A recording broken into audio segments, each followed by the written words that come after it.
श्री सद्गुरु महाराज की जय। महर्षि मेही के दिनचर्या उपदेश से ही आगे का सुना रही हूँ। अपराह्न काल में गुरुदेव अपनी कुटी में बैठे हुए थे। आध्यात्मिक चर्चा चल रही थी। चर्चा समाप्त होने पर मैंने हाथ जोड़ते हुए निवेदन किया कि हुजूर, कोनोपनिषद में एक श्लोक है, इह चेद्वेदी तत् सत्यमस्ति न चेदी हावेदी नमहन्ति विनिष्टः भूतेषु भूतेषु विचित्य धीरा प्रेत्यास्माल्लोकाद् मृता भवन्ति।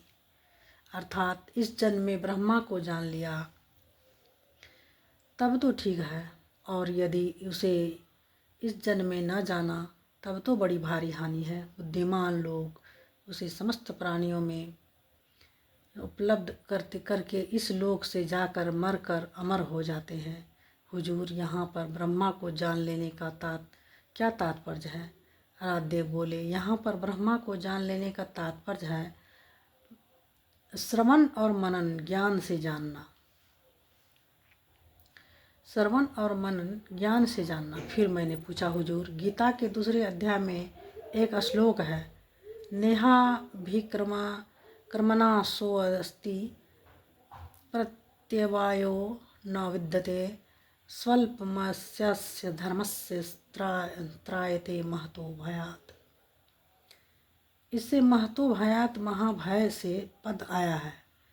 इस महाभय का क्या अर्थ है? गुरुदेव बोले, मनुष्य शरीर के अतिरिक्त किसी दूसरे शरीर में चला जाना ही महाभय है। अपराह्न काल में परमाराध्य श्री सद्गुरु महाराज जी अपनी कुटी में विश्राम कर रहे थे। उसी समय मैंने हाथ जोड़ते हुए निवेदन किया, हुजूर, संत कबीर साहब ने कहा है, भक्ति बीज विषय नहीं, जो जुग जाए अनंत, ऊंच नीच घर जन्म ले, तो संत के को संत। इसमें भक्ति बीज क्या है? इतना सुन राजदेव बोले, भक्ति बीज वह है जो भजन भेद लेकर थोड़ी देर भी ध्यान अभ्यास करता है, उसके अंदर भक्ति का बीज पड़ जाता है। इतना कहने के बाद मैंने अनुरोध किया कि हुजूर, अगर ऐसा व्यक्ति दुराचारी हो जाए तो उसका भक्ति बीज नष्ट होगा या नहीं? इस पर गुरुदेव बोले, नहीं जी, उसका भी बीज भक्ति बीज नष्ट नहीं होगा।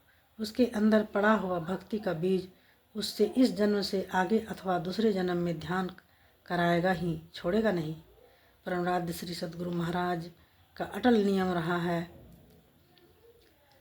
अपराह्न काल में सदग्रंथों को पाठ करवाना। इसी पाठ समाप्ति के बाद मैंने प्रार्थना की थी, हुजूर, रामचरितमानस में लिखा है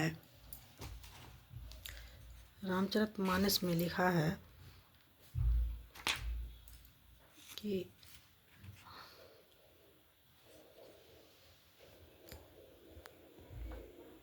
श्री सद्गुरु महाराज की जय। आगे फिर कल